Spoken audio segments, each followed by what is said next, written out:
Alam niyo po ba na ang simpleng adobo, pagdating dito sa ibang bansa, nagiging extra special? Kilalang kilala po itong putahe na ito dito sa Saudi. Alam niyo po kung bakit?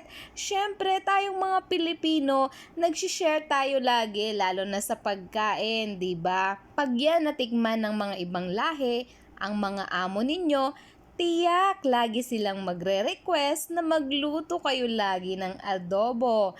Kagaya na lang po ng mga katrabaho namin, natitikman po nila kung ano yung mga niluluto naming mga special dyan sa atin. Kaya naman kapag nag-grocery sila, alam nyo ba, bumibili na din sila ng mga Filipino food kasi nagugustuhan nila. Iba sa kanilang panlasa. Lalo na itong adobo, kapag naluto, 'di ba nga naman, ibang-iba yung aroma niya. Parang aakitin ka niya na kumain, 'di ba? Alam kong natatakam na din kayo, kaya naman malapit na itong maluto.